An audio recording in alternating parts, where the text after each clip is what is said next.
Olá pessoal, aqui é o Velgas. Hoje é dia 12 de março de 2025. Zelensky é esperado na Casa Branca. Declarações de Trump numa entrevista ontem após as negociações na Arábia Saudita. E colapso da Rússia em Pokrovsk. Quero convidá-los, inscrevam-se no canal. É importante você se inscrever. Você que assiste o canal e não é inscrito, aqui você vai ver a verdade, e somente a verdade. Inscreva-se. Quero convidar a todos a darem o like, compartilharem com suas redes sociais e a fazerem seus comentários. Muito obrigado. O presidente dos Estados Unidos da América, Donald Trump, disse que Volodymyr Zelensky poderia retornar à Casa Branca após as negociações da Arábia Saudita, que ainda vão continuar essa semana. Trump falou isso a repórteres do lado de fora da Casa Branca na data de 11 de março, ou seja, ontem, após a primeira rodada com a Ucrânia, que nós já discutimos no vídeo anterior. O Trump mencionou também o acordo de cessar-fogo total que a Ucrânia concordou durante as negociações na cidade saudita de Jeddah e expressou esperança de que a Rússia também concorde com isso. Nós, palavras do Trump, nós nos encontraremos com eles, os russos, falou, hoje e amanhã. Espero que possamos chegar a um acordo. O cessar-fogo é muito importante. Se pudermos convencer os russos a fazê-lo, seria ótimo. Se não pudermos, então continuará a guerra e as pessoas serão mortas, disse ele. Quando perguntado se as palavras de Trump significavam que Zelensky era esperado de volta à Casa Branca, ele respondeu, sim, com certeza. Em 11 de março, então, esses representantes se reuniram, graças ao aceite por parte da Ucrânia de Zelensky, com a proposta feita pelos Estados Unidos da América, que já discuti no outro vídeo, não vou abordar aqui novamente, que o Trump está esperando o Zelensky. Por quê? Para a assinatura do acordo sobre minerais de terras raras. Na realidade, é o que de fato ele quer. E para isso, ele precisa do Zelensky na Casa Branca. Eu quero apenas fazer um lembrete aqui. Se a Rússia também concordar, né? Acho que provavelmente, se a concordar essa semana, provavelmente na próxima semana, existe uma possibilidade do Zelensky estar em Washington, na Casa Branca, para assinar este acordo. Não acredito que ele está indo assinar com muita felicidade, até por causa do ocorrido na sua visita ao Salão Oval da Casa Branca, a visita onde eu gosto de falar, não, mas é a realidade, onde Trump e Vance prepararam uma armadilha para ele, uma emboscada para ele. Então, lamentavelmente, ele vai lá, mas eu acho que ele está fazendo isso pela Ucrânia, porque a situação ficou pior quando tiraram o apoio militar de material bélico, que teria que ser entregue, porque já tinha sido aprovado pelo Congresso, ainda no governo de Joe Biden, e também por causa do compartilhamento de informações de inteligência que tinha sumido, a Ucrânia ficou numa posição muito difícil. Na realidade, isso foi uma chantagem de Trump.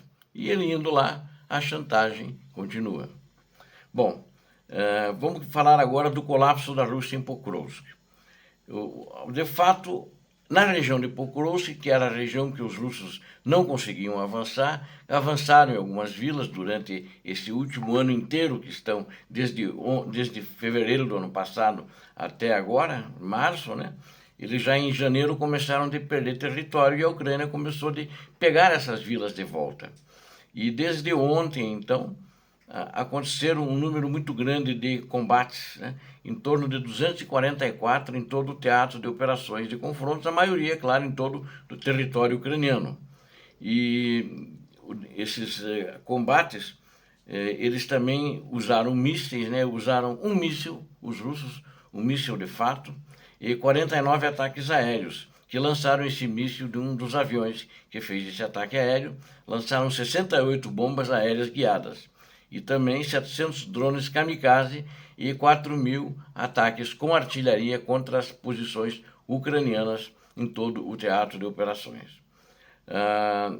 Com o apoio da artilharia russa, que foi praticamente eliminado ali na região de Opsiniuka, os ucranianos, que fica perto de Pokrovsk, que faz parte da linha defensiva de Pokrovsk, os russos já estão gradativamente sendo expulsos pelos ucranianos.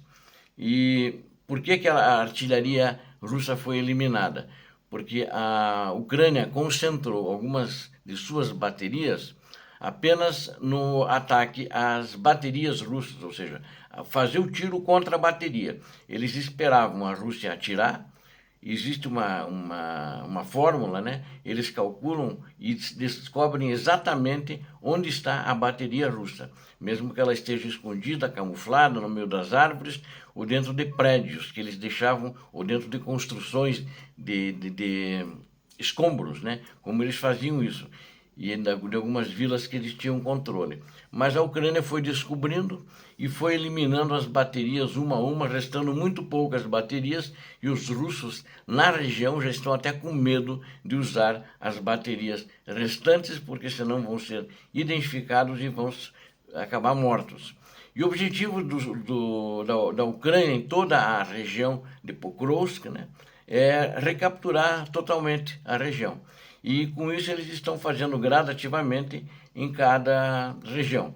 Vou meter aqui a Opsiniuka, né, que eles estão tentando ganhar agora o impulso e empurrando os russos mais para eles avançarem mais para leste, e com isso empurrando os russos para fora daquela região. Então eles existem ali e recapturar totalmente a região, ou seja, livrar ali dos russos. E existe ali um local de 6 quilômetros de largura, uma região ali, né, entre Opsiniuka e Pishane, né, que agora estão todas nas mãos dos ucranianos, onde entre essas duas vilas eles começaram a empurrar os russos, e que não estão tendo viaturas para transportá-los mais rapidamente, e tampouco blindados. A Ucrânia eliminou a maioria dos blindados, e a Ucrânia não deixa os russos trazerem mais, bombardeando sempre as vias dele para chegar com reforços ou para evacuar as suas tropas. Então eles lançaram, e os russos, a maioria, se deslocando a pé, entre essa região, entre Opsiniuka e Pishane. E como os russos dependem muito do apoio de fogo deles, né, os ucranianos negaram esse apoio de fogo, destruindo justamente as baterias, e também negando que não deixavam, através de observações de drones de reconhecimento, sempre que os russos mandavam transporte para resgatar o seu pessoal, eles bombardeavam essas unidades de transporte. E aí uma principal vantagem ali no caso da Ucrânia é que tem ali numa outra localidade ali entre Novovassiliuka e Opsiniuka, tem um braço de rio que corre, né? E as temperaturas na Ucrânia estão aumentando e o gelo está derretendo, né? Isso deixou uma única ponte com um único ponto de vantagem, porque antes a pé os russos poderiam cruzar o rio, né?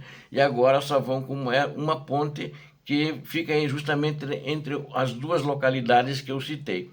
Isso permitiu que os ucranianos concentrassem o seu fogo e a sua vigilância naquele ponto de estrangulamento, e rastreassem os movimentos das tropas russas que estavam se deslocando, procurando fugir para se reagrupar em outro ponto. Devido aos intensos ataques dos drones ucranianos, inclusive nas linhas de comunicação terrestres russas, os russos só podiam implantar infantaria, né, para tentar contra-atacar os soldados, as posições ucranianas, e o faziam sem sucesso. Eles tinham pouco apoio, né? Eles tinham pouco ou nenhum apoio agora de artilharia, de drones também que minguaram, e aí os soldados acabaram se movendo para aqueles pontos onde a Ucrânia tinha já o fogo de artilharia amarrado, né? E aí, graças a esse suporte, a falta de suporte dos russos, eles acabaram sendo eliminados ou tiveram que se render, né? A alta taxa do fogo dos ucranianos, ela tornou muito fácil para destruir as baterias russas, que no começo tinham uma alta taxa também, mas começaram a ser identificadas e começaram a ser destruídas uma a uma, ou por drones ou por fogo de artilharia da Ucrânia. As forças ucranianas estão continuando a devastar as posições russas e entre os alvos principais eles destruíram um poderoso morteiro, que eu nunca tinha visto um morteiro assim, de 240 milímetros dos russos, né? Ele é um morteiro autopropulsado, então não é uma coisa muito velha, não. E é um dos 40 só que a Rússia tem em serviço, então ela não tem muitos. Ela tem que proteger, mas a Ucrânia acabou destruindo esse morteiro, né? Então os russos estão com problema. E em todo o teatro de operações, como eu disse, aconteceram 244 batalhas, né? E esse trecho é um dos que eu estou comentando. Os russos tentaram retomar as posições em Pokrovsk, porém sem sucesso, né? Toretsk continua sendo muito assediada, atacada pelos russos também, mas sem sucesso. A Ucrânia recuperou Toretsk. E nos outros vídeos a gente já falou sobre Pokrovsk e a situação em geral, então hoje vocês já tiveram uma noção grande do que está acontecendo no teatro de operações. Obrigado a vocês que assistiram esse vídeo, conto com vocês. Inscrevam-se no canal, deem um like, porque aqui você vê a verdade.